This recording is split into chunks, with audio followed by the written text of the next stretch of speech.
آگ کی شاخوں پر لٹکے ہوئے لوگ، وہ لوگ کون تھے؟ سبق آموز سچا واقعہ۔ آگ کی شاخوں پر لٹکے ہوئے لوگ سرکار دو عالم صلی اللہ علیہ وآلہ وسلم کی ایک طویل احادیث پاک کا یہ مضمون ہے۔ والدین کے نافرمان عذاب کے سبب چیخ رہے تھے، جس کے سبب میرا دل شفقت سے بھر آیا۔ میں نے بارگاہ خداوندی میں سجدہ ریز ہو کر ان کی سفارش کی۔ اللہ عز و جل نے ارشاد فرمایا، آپ اپنا سر اٹھائیے، میں والدین کے نافرمانوں کو اس وقت تک جہنم سے نہیں نکالوں گا جب تک ان کے ماں باپ ان سے راضی نہ ہو جائیں۔ سرکار دو عالم صلی اللہ علیہ وآلہ وسلم فرماتے ہیں، میں اپنے مقام پر لوٹ آیا اور میری توجہ اس طرف سے ہٹا دی گئی۔ جب دوبارہ میں نے ان کا رونا اور چلانا سنا تو پھر سجدے میں گر گرا کر ان کی سفارش کی، مگر ان کی نجات والدین کی خوشی پر ہی موقوف رکھی گئی۔ میں پھر اپنے مقام پر آ گیا اور میری توجہ ہٹا دی گئی۔ پھر جب والدین کے نافرمانوں کی آہذاری اور چیخ و پکار سنی تو اللہ عز و جل کی اجازت سے اس طبقہ جہنم کو ملاحظہ فرمایا جہاں ماں باپ کے نافرمان عذاب میں مبتلا تھے۔ ایک ہولناک منظر پیش نظر تھا۔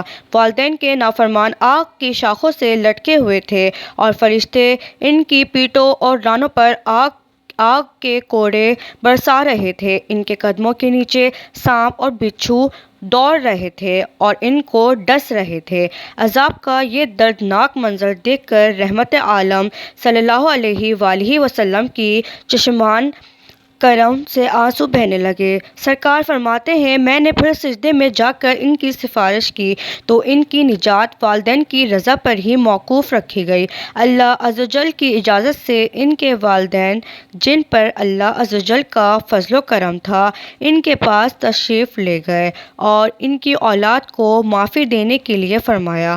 اولاد کی دنیا میں نافرمانیوں کے سبب ماں باپ کے تاثرات کچھ اس طرح تھے۔ کوئی ماں کہنے لگی، یا رسول اللہ صلی اللہ علیہ وآلہ وسلم، میرے بیٹے کو عذاب ہی میں رہنے دیجیے کہ اس نے دنیا میں مجھے گالیاں دی ہیں اور میرا بہت دل دکھاتا رہا ہے۔ اس کے پاس کافی دینوی مال ہونے کے باوجود میں رات بھوکی سوتی تھی، اپنی بیوی کو زرق برق لباس پہناتا مگر میں لباس سے محروم رہتی تھی۔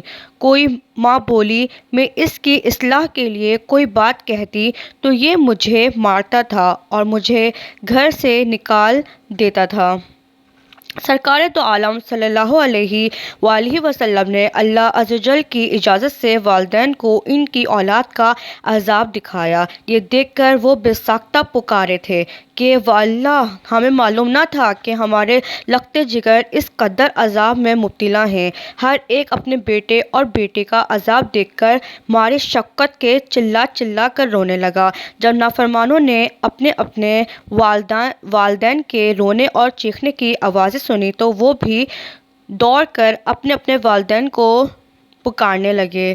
کوئی کہہ رہا تھا، اے امی جان، یاد کریں جب میں چھوٹا تھا اور دھوپ میں بیٹھا تھا تو آپ بے تاب ہو کر مجھے وہاں سے ہٹا دیتی تھیں۔ آہ، میرے جلے ہوئے جسم اور ہڈیوں پر اب آپ رحم نہیں کرتی۔ انہوں نے رو رو کر اولاد کی آہ بکا نے والدین پر مزید اثر کیا اور انہوں نے بارگاہ خداوندی میں فریاد کی کہ اے اللہ تعالیٰ، ہماری اولاد کو جہنم سے نکال کر ہم پر فضل و احسان فرما۔ بہرحال جن کے ماں باپ نے اپنی اولاد کو معافی دی، ان کو رہائی ملی۔ جب وہ جہنم سے آزاد ہوئے تو ان کا گوشت پوست سب جل چکا تھا اور صرف ہڈیوں کا ڈھانچہ رہ گئے تھے۔ پھر ان پر نہر الحیات کا پانی بہایا گیا، جس سے ان کے جسم پر گوشت پوست اور بال آ گئے اور ان کو جنت میں داخل کیا گیا۔ قرۃ العیون۔ ایسے ہی اچھے سچے واقعات سننے دیکھنے کے لیے میرا چینل ضرور سبسکرائب کریں، لائک کریں، لازمی شیئر کریں، بیل آئیکن کو لازمی پریس کریں۔ شکریہ۔ اللہ حافظ۔